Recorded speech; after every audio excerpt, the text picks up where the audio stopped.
Towards the end of November, our editor-in-chief Karma Paljor had recorded this video, where he carefully and decisively debunked BJP leader Temjen Imna Along's claim that what Northeast residents faced was discrimination and not racism. I wouldn't call it racism because racism is found in places like, Great Britain or in America. Now, we at EastMojo do not like being proven right in such scenarios, but hey, this is India, so why debate when we can just wait, right? Look what happened to Anjel Chakma. Can you honestly now say that anything that our editor said was hyperbole or fake or an exaggeration? No, because everything he said came true, and the only thing worse than the death of Anjel Chakma is the fake outrage you see from people who are only talking about Angel's death to get views and attention. In this episode of Decoded, we will focus on why what happened with Anjel is not going to change anytime soon. For months. Village of Assam in the 75th Independence Day.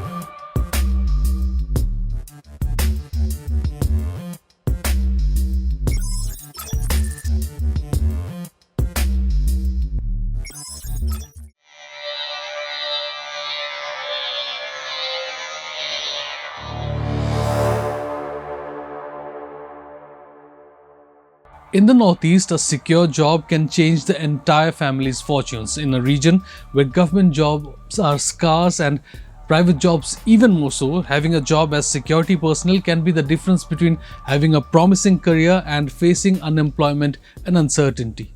So in that regard, I will definitely say that as the son of a BSF personnel, Anjel was luckier than most youths in Tripura.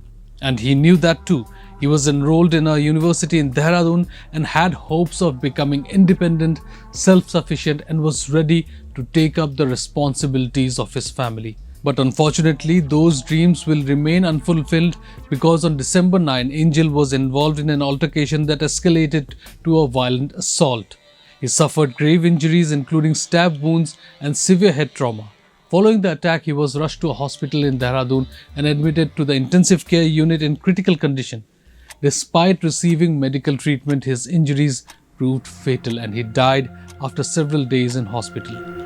His younger brother, Anjel Chakma, who was present at the time of the attack, later stated that the attack was sudden and extremely violent. उधर पे उन लोगों का group था उधर पे पूरा, तो उन लोग थोड़ा पी रखा था उन लोगों ने, तो हम उधर पे गए, हम लोग आ रहे थे उधर से, तो हम लोग आए, तो उन लोग हम लोग अपना बाइक से हम लोग अपना आ रहे थे हम लोग सब, तो उन लोग हम लोग को मेरे को थोड़ा पोक कर रहा था, ये चिंकी उनकी मेरे को थोड़ा सा रेजिज्म कर रहा था, तो मैं थोड़ा अपने तरफ से अपने सेल्फ डिफेंस मतलब थोड़ा बोल रहा था कि भैया क्या हो गया करके उधर पे, हम लोग अपना उस समय फोन में बात कर रहा था, मैं अपना बस मैं अपना कन्फेस किया कि भैया क्या हुआ, गाली क्यों दे रहे हो, तो उनका वो प्लानिंग था क्या था वो मेरे को पता नहीं, पर उन्होंने डायरेक्ट मेरे में अटैक कर दिया उन लोग ने, तो फिर भैया आया मेरे को बचाने के लिए आया, फिर भैया को मेरे को कड़ा से मारा, भैया लगा उससे, फिर भैया को उन लोगों ने चाकू मार दिया स्पाइन की तरफ में. Anjel Chakma's death cut short the life of a student who had left home to study and build a future, ending in circumstances marked by brutality and loss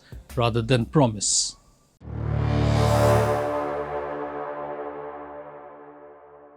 We have been here before, and trust me, we will be here again. Soon after his death, first the local media and regional media and then national media picked the issue, and within hours, content creators wasted no time in extending solidarity with fellow Northeast brothers and sisters, calling out the incident as deplorable and how we must not be racist towards Northeast residents. All fine points. But even their criticism could not hide the inherent racism that resides among them. I will get to that in a bit.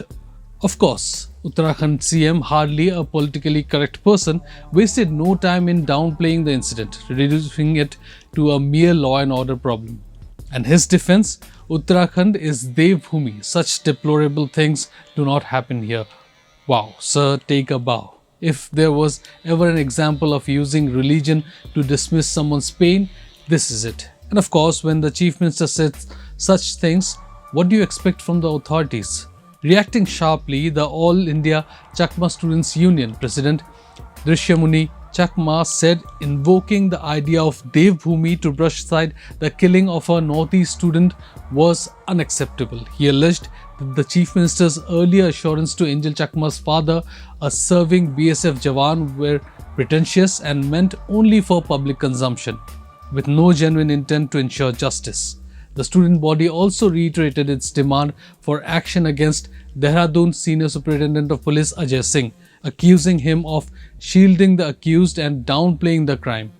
According to AICSU, the SSP not only diluted the seriousness of the crime but also blamed the victim's family for delay in filing the FIR, denied allegations of racist remarks and allegedly engaged in character assassination of the deceased by referring to alcohol consumption at the time of the attack. The union further questioned the credibility of the Uttarakhand government, stating that reliance on the accused's version over eyewitness testimony, including that of Anjel Chakma's brother Michael Chakma, reflected institutional bias and impunity. Also remember, when the fans of a particular party always express joy at how the government never shies away from using bulldozer justice, especially when, you guessed it, the accused are Muslims. Of course, here the accused are not Muslims, so their homes are still intact.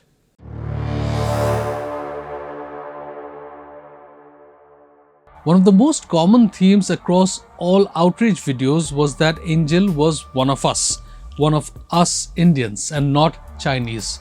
You see, this is precisely why racism will forever remain a stain in our society. This crime was not worse because Anjel was not Chinese and in fact Indian. This crime was wrong, period. And this crime was racist in nature.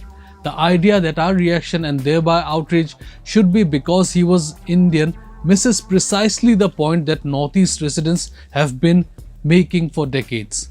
The crime would not have been justified if the person had indeed been Chinese, Japanese, Korean, or God forbid, a Pakistani. No one, and I repeat, no one should be discriminated against based on their looks or any other way, no matter where they come from. If they break the law, treat them accordingly, not on the basis of their color or looks. It is 2026 and we are still convinced that somehow our looks make us more or less Indians. Then there was this attempt to somehow make Angel's death seem worse because his father worked with the BSF. I'm sorry, but this once again misses the point. Let us say Angel's father was a daily wage laborer or, just for the sake of argument, convicted of a crime. Would his death have been justified then? No. Once again, I repeat, what we do or not do, what our parents do and not do should not be a reason to judge us, whether favorable or not. The life of a child of a daily wager is as valuable as the life of a politician's son. Just like the life of a Northeast resident is not less or more than the life of any other Indian. It always says a lot about the inferiority complex when racists turn a nationality, in this case Chinese, as some kind of gali because they think being Chinese is a horrible thing. Sure, we cannot compete against China in any meaningful way, be it economic, world power, or even them making claims over Arunachal, so let us be happy by calling Northeast residents Chinky and Chinese. Are you telling me that spitting on Northeast residents during COVID-19 was bad because they were from India and not Chinese? So it would have been fine to spit on Chinese people?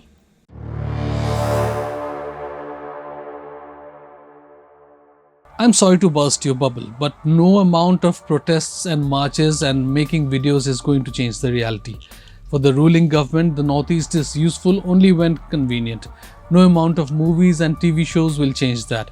This issue will die out in a week and we will move on. Here's why. Every time the Northeast residents have legitimate concerns that do not fit the centre's narrative, they have been denied a platform.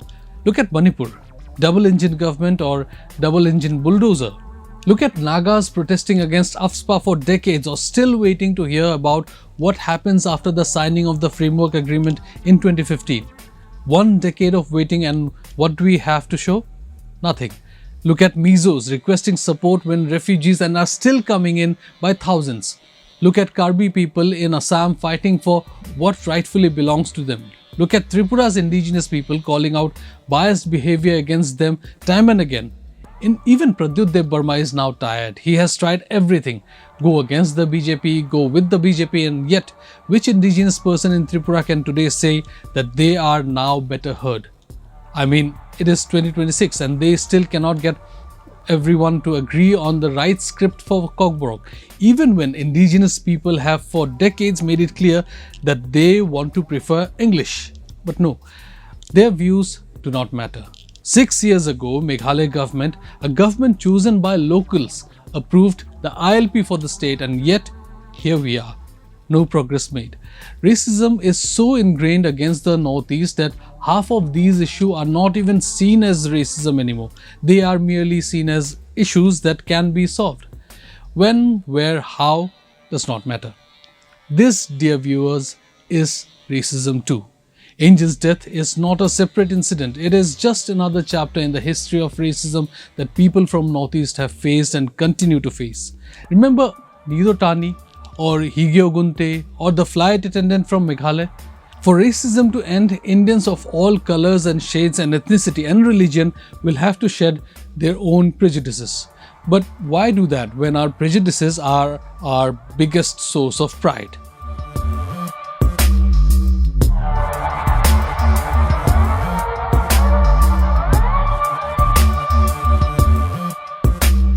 Don't forget to like, share, and subscribe to EastMojo. For any queries, put them down in the comments section below and press on the bell icon for notifications.